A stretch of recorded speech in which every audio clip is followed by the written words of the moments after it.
Good morning. I'm back. I'm feeling fairly well. I've got Sophie with me this morning. She's my latest and probably last. So anyway, it's good to be here. Life has not been very gentle with me in very many ways, but God is good, and we get to read about Paul and his letter to the Romans. So we're in the third chapter of this book in the Bible, and we're at the very last 10 verses. I'm going to try to read them. It's not easy reading, and I am not in great shape. So what I will say is, again, we've heard this from me before, that Paul and Jesus also worked at upsetting people around him by telling what he believed was the truth. And what he was trying to convince them that taking their heritage as something that was going to get them right with God, no matter what they did, was wrong. And that they needed a relationship with God in order to be who God wanted them to be, in order to be the human beings they should be, that any of us should be. So Paul, in this section of the letter, says, everything that you have counted on as your inheritance and kind of puts you in the, good lane doesn't happen. And so now my little device that helps me to be here has kind of died. And I would start over, but anyway. Hi, we're going to try again. So this is Romans chapter 3. Verses 21 through 31. Let's give it a whirl. So again, backstory, he talked about the relationship with God that had been established through the Jewish community and through the Ten Commandments. So now he starts. But in our time, something new has been added. What Moses and the prophets witnessed to all those years has happened. The God setting things right that we read about has become Jesus setting things right for us. And not only for us, but for everyone who believes in him.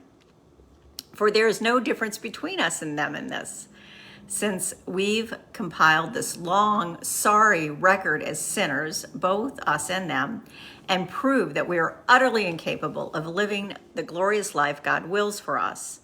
God did it for us. Out of sheer generosity, he put us in right standing with himself. A pure gift.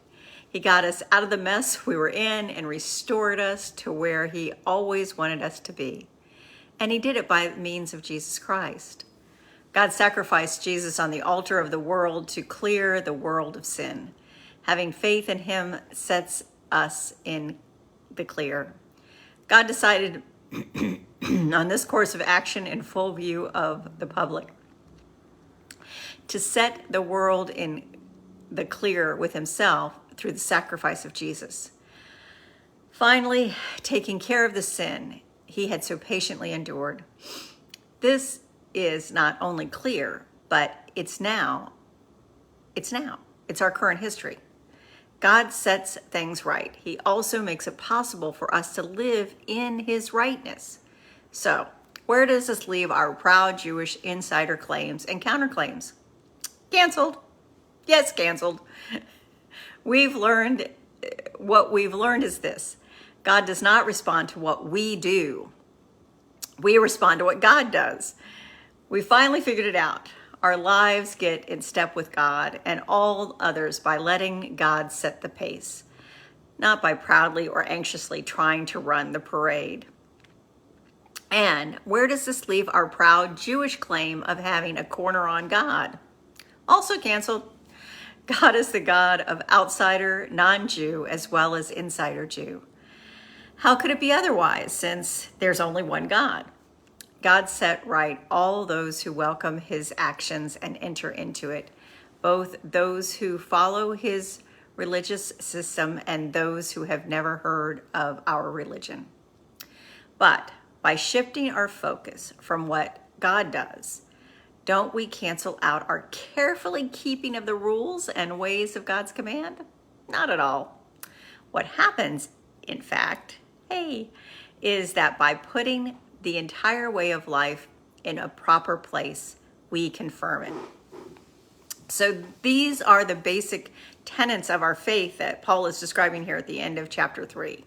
That it is what God has done for us and not anything that we've been able to do. That it is God's willingness to give us Jesus Christ into the world, and by his death and resurrection changed something that set forth God's ability to reach out to us and us to be able to respond to God. And that's the way that we find life. Life in God in this world and life eternally. So remember that that Paul is writing to those who believe that they've got the market cornered on a relationship with God, and that they are the chosen people, and that they are just the best thing that God ever wanted. But and following the law is going to get them in the relationship that they want to be in. But here's the thing, and I've thought about this a lot again, is the fact of the matter is that it is oftentimes that first generation, like those who were out at Mount Sinai and received the 10 Commandments the first time, who really kind of get on board. They're ready for God. They're ready to be in relationship with God. They've had a hard time feeling isolated from God. And so they do that, and they're really good. But the second generation really is not the same thing. And the reason I'm telling you this is I'm not sure which book it was. It might have been Sarah Vowell's Worthy Shipmates, or another book that I read.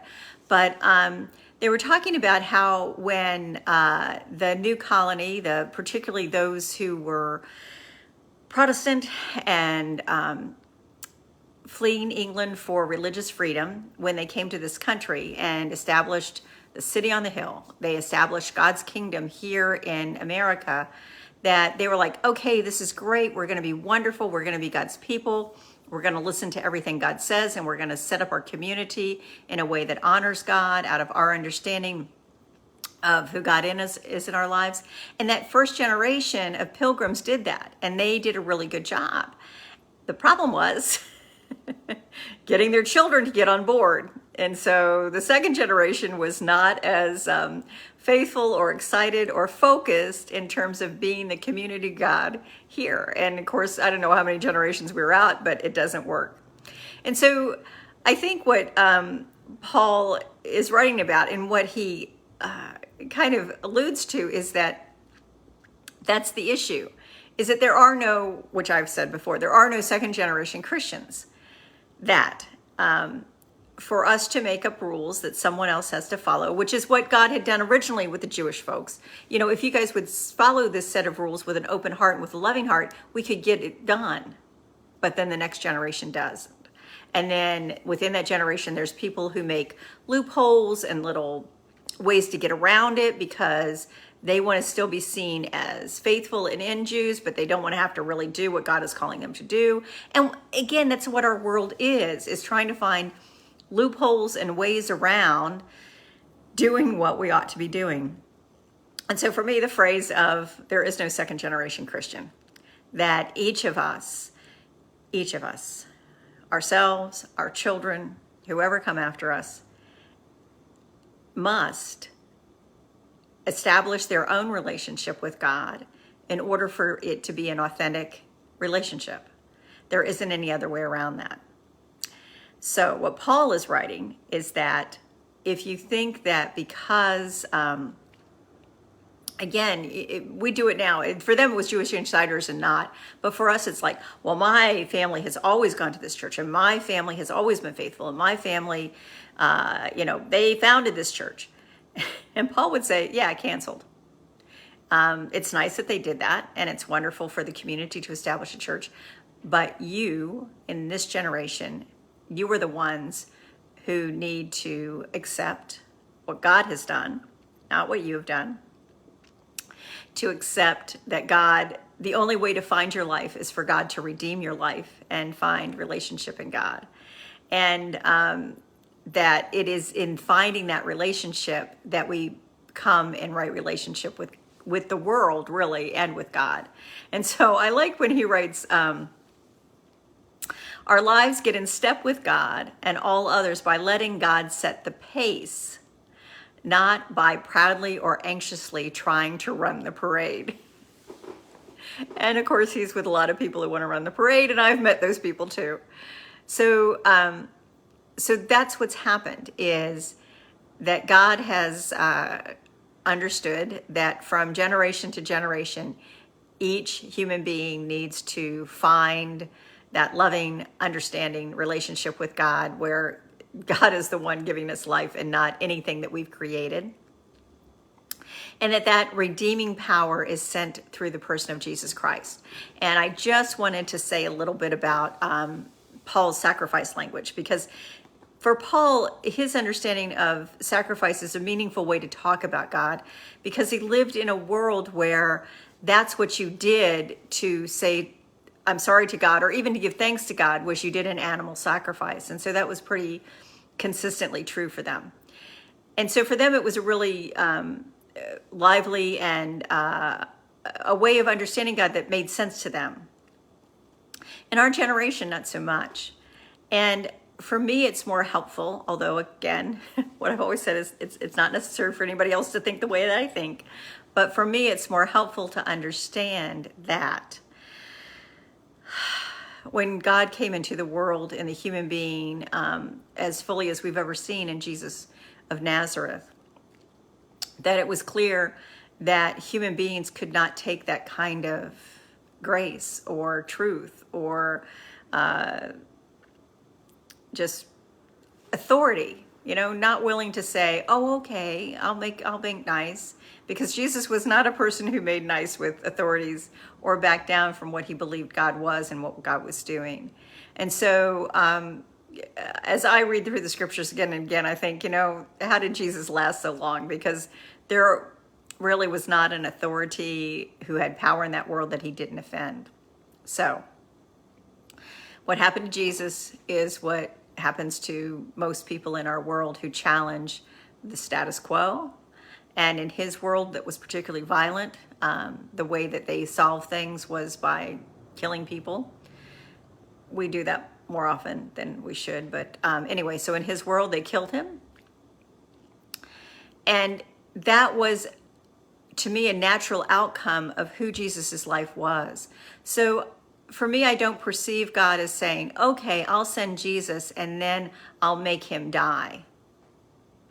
I think Jesus, by his very nature, was killed because people wanted to not hear what he wanted to say.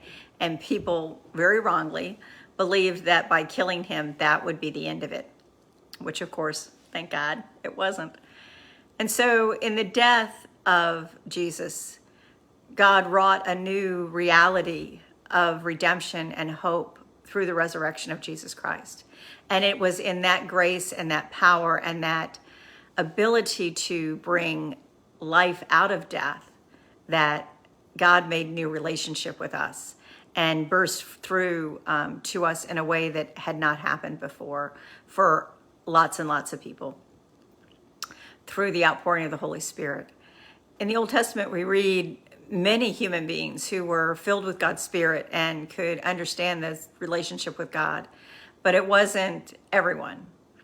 So for me, that's what happened, was God's redeeming power and God's ability to break through death into new life when the world dealt its worst. And it was for everyone. So that's the last part I'll say about this, is that Paul, one of the things that he does that's extremely offensive is he says, this gift of life in Jesus Christ, this setting things right through Jesus, is for everyone. The Jews had thought of themselves as special for hundreds of years.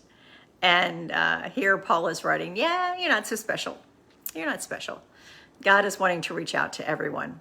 And so again, it's not surprising that Paul's life was at risk pretty much all the time that he was preaching this good news.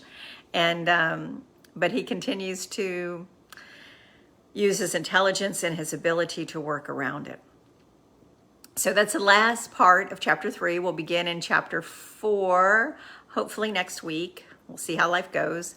And just thinking about how Paul very much puts our faith understanding into a wonderful, very articulate nugget here of, yeah, it's what God's doing, not us. It's not about rule following. It's about relationship. And it's about accepting our need to be redeemed from an old life so that we can be set forth on a new life that puts us in right relationship with God. And once we're in right relationship with God, we become in right relationship with the human beings around us. Right relationship, an authentic, trusting, real, honest way of dealing with not only God, with other human beings. And so we give thanks to God for Paul and for Jesus Christ and for God's willingness to continue to reach out to us again and again. Thank you guys for watching. I'm glad I was feeling up to it. And we'll see how it goes. 2 treatments left. Yay. Bye.